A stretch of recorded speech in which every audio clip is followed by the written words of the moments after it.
Good morning. These are selected quotes of Buddha.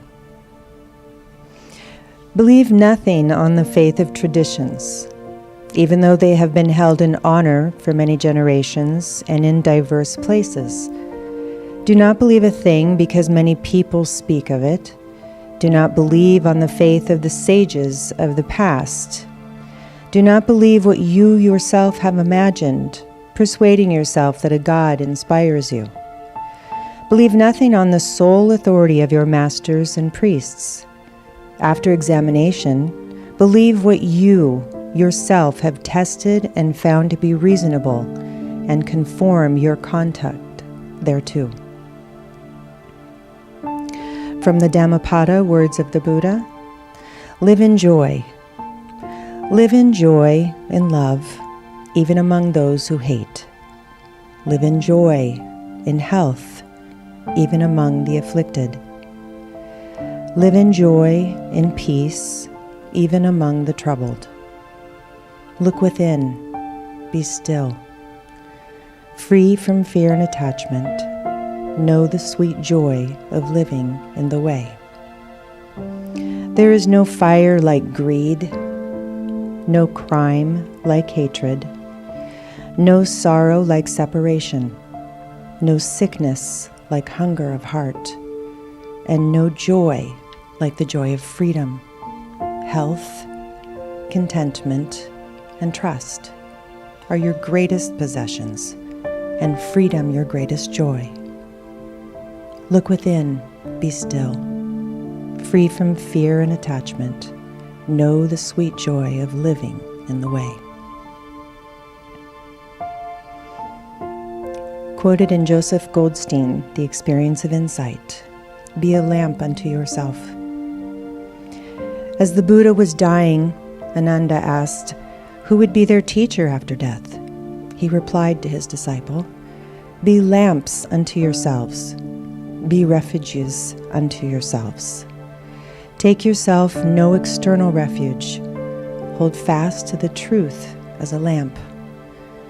Hold fast to the truth as a refuge.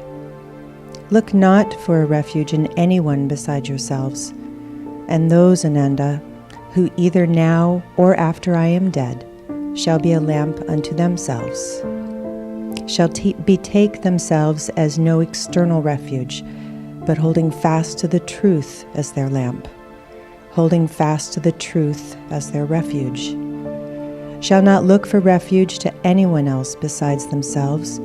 It is they who shall reach to the very topmost height, but they must be anxious to learn. We're going to be talking about the Four Noble Truths and the Eightfold Path.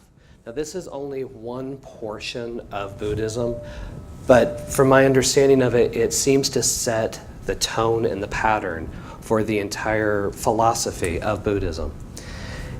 To begin with, we need to know a little bit about the history. Now, we could spend 6 weeks talking about the complete history of Buddhism, so I'm going to give it to you in a very short version. Buddha was born in present-day Nepal during the 5th century. He was born a prince, and as a prince, he was sheltered. He was not allowed to see the world outside of the palace. He knew nothing of the world in general. It is believed that he began his quest for enlightenment at the age of 29. When I read that, I thought back to when I was 29. And I can tell you the very last thing on my mind was enlightenment. Okay? Now, the story of Buddha's enlightenment is not told exactly the same way in all the schools of Buddhism. In fact, there's approximately 25 different schools or denominations within the Buddhist faith. Prince Siddhartha snuck out of the palace. He wanted to see what life was. And having been confronted with the 4 passing sights, he saw a sick person, an aged person, a corpse, and a holy man. Prince Siddhartha left his home to discover the truth of birth and death and find peace of mind. He sought out one yoga teacher after another, and mastering what they taught him, He then moved on. Then with 5 companions, for 5 or 6 years, he engaged in rigorous self-denial and self-discipline. He tortured himself, held his breath, and fasted until his ribs stuck out like a row of spindles, and he could almost feel his spine through his stomach. Yet enlightenment still seemed no closer. Then he remembered something. Once as a boy, while sitting under a rose apple tree on a beautiful day, he had spontaneously experienced great bliss and first entered an uninterrupted state of mental concentration upon a single object. He realized then that this experience showed him the way to realization. Instead of punishing his body to find release from the confines of the self, he would work with his own nature and practice purity of mental defilements to realize enlightenment. He knew that he would need physical strength and better health to continue. It was at this time that a young girl came by and offered the emaciated Siddhartha a bowl of milk and rice. When his companions saw him eating solid food, they believed he'd given up the quest, and they abandoned him. At this point, Siddhartha had realized the path to awakening was a middle way between extremes of self-denial and self-indulgence.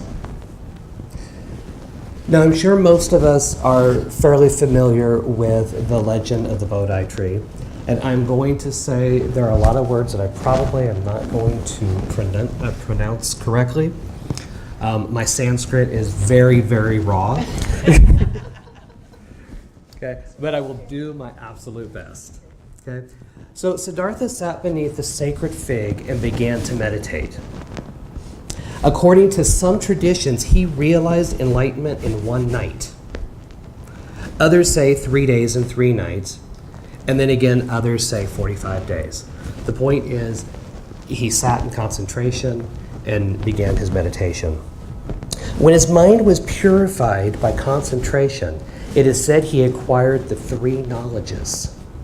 The first knowledge was that of his past lives and the past lives of all beings. The second knowledge was of the laws of karma. The third knowledge was that he was free of all obstacles and released from attachment. When he realized release from the indefinitely repeated cycles of birth, misery, and death caused by karma, samsara, the awakened Buddha exclaimed, "House builder, you're seen. You will not build a house again. All your rafters broken, the ridgepole destroyed, gone to the unformed. The mind has come to an end of craving." The Buddha had been awakened. Now, one of the things that I find very interesting within the Buddhist tradition is the original followers of Buddha were not a religion. It was more of a philosophy. Over time, 100 years after his death, 200 years after his death, the different schools of Buddhism came into being, and with it came legends and stories and allegories to help explain some of his teachings. One of those legends that I find very empowering is the temptations of Mara. Now, the demon Mara is portrayed in many different ways in early Buddhist texts. Sometimes he is the Lord of Death. Sometimes he is the personification of sensual temptation. And sometimes he's just a trickster god. His exact origins are uncertain. Buddhist legend says that Mara wished to stop Siddhartha's quest for enlightenment. So he brought his most beautiful daughters to Bodh Gaya to seduce him. But Siddhartha did not move. Then Mara sent armies of demons to attack him. Siddhartha sat still and untouched. Then Mara claimed that the seat of enlightenment rightfully belonged to him and not to a mortal. Mara's demon soldiers cried out together, "I am his witness." Mara challenged Siddhartha, "These soldiers speak for me. Who will speak for you?" Then Siddhartha reached out his right hand and touched the earth, and the earth itself spoke. I bear your witness. Mara disappeared. And as the morning star rose in the sky, Siddhartha realized enlightenment and became a Buddha. The Buddha is often portrayed in the earth witness posture, with his left hand palm upright in his lap and his right hand touching the earth. So that was just a little bit of the history and the myths behind Buddha. We're going to move into the main teachings that Buddha spent more than 45 years teaching. And they center around the Four Noble Truths. The first of the Noble Truths is life is dukkha, or suffering. Now, much of the subtlety of Buddha's doctrines can be lost in translation. In this case, much confusion has been caused by the English translation of the Sanskrit word dukkhas, which comes to suffering. According to the Thervidian monk and scholar, the word dukkha actually means incapable of satisfying or not able to bear or withstand anything. Other scholars decided to simplify it and deleted suffering and substituted stressful. Further, the Buddha was not saying that everything about life is relentlessly awful. In other sermons, he spoke of many types of happiness, such as the happiness of family life. But as we look more closely at dukkha, we see that it touches everything in our lives, including good fortune and happy times. Among other things, the Buddha taught that the skandhas are dukkha. So what are skandhas? They are the components of a living human being: form, sense, ideas, and consciousness. In other words, the animated body you identify as yourself is dukkha, because it is impermanent and will eventually perish. This is also true of happy times and good fortune. The second noble truth relates to the origin of dukkha. The standard rendering of the second truth is that dukkha is caused by greed or desire. The actual word from the early scriptures, tanha, is more accurately translated as thirst or craving. The second truth is not telling us we must give up everything we love to find happiness. The real issue here is more subtle.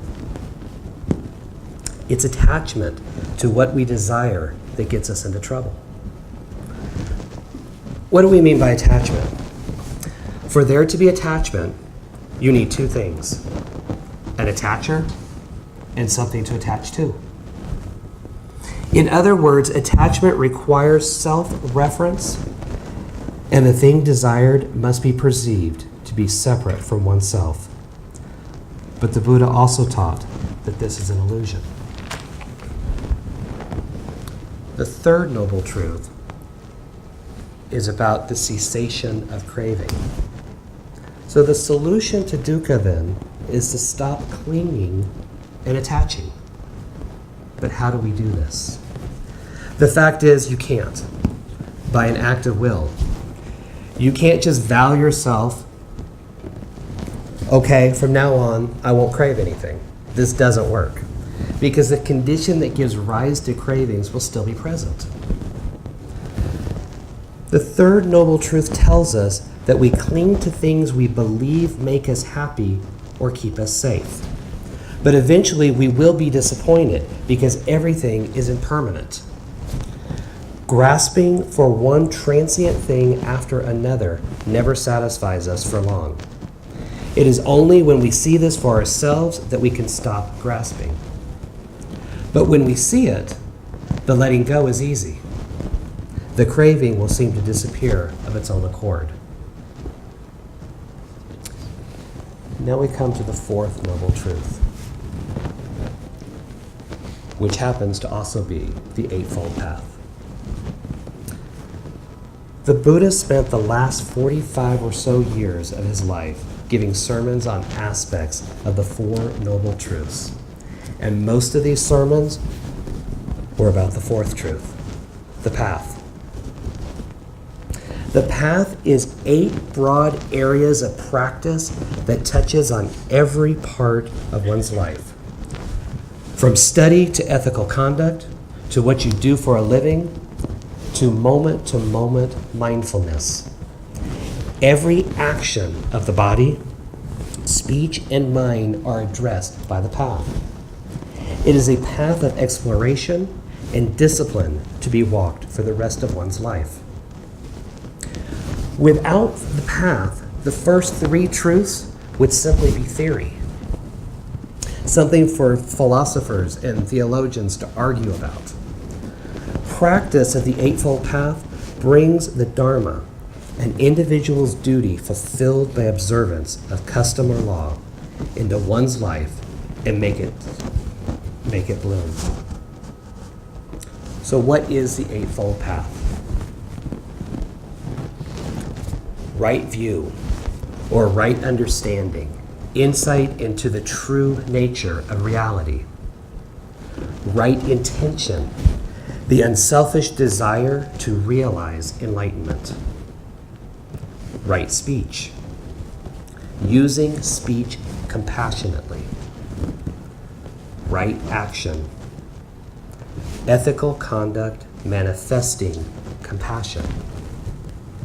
Right livelihood, making a living through ethical and non-harmful means. Right effort, cultivating wholesome qualities and releasing unwholesome qualities. Right mindfulness, whole body and mind awareness. Right concentration, meditation, or some other dedicated, concentrated practice. Now, the word right should not be taken as a commandment, as in, do this or you're wrong. The word translated as right is samyanik, from Sanskrit, or sama from Pali, which means wise, wholesome, skillful, and ideal. It also describes something that is complete and coherent. The Eightfold Path is the fourth truth of the Four Noble Truths. And very basically, the truth explains the nature of our dissatisfaction with life. The Buddha taught that we must thoroughly understand the causes of our unhappiness in order to resolve it. There is no quick fix. There is nothing we can obtain or hang on to that will give us true happiness and inner peace. What is required is a radical shift in how we understand and relate to ourselves and the world, and practice of the path is the way to achieve that. Now, the practice of the path reaches into all aspects of life, every moment. It's not just something you work on when you've got time. It's also important to understand that these 8 areas of practice are not separate steps to master one at a time. The practice of each part of the path supports the other parts. The path is divided into 3 main sections: wisdom, ethical conduct, and mental discipline. The right view and right intention are the wisdom path. Right view is not about believing in doctrine, but in perceiving the true nature of ourselves and the world around us. Right intention refers to the energy and commitment one needs to be fully engaged in the path. Right speech, right action, and right livelihood are the ethical conduct path. This calls us to take care of our speech, our actions, and our daily lives, to do no harm to others and to cultivate wholesomeness in ourselves. Through right effort, right mindfulness, and right concentration, we develop the mental discipline path to cut through delusion. Many schools of Buddhism encourage seekers to meditate, to achieve clarity and focus of mind.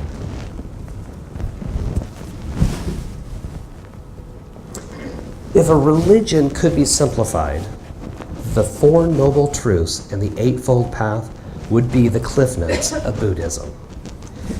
Yet so much wisdom and beauty is in the teachings of Buddha.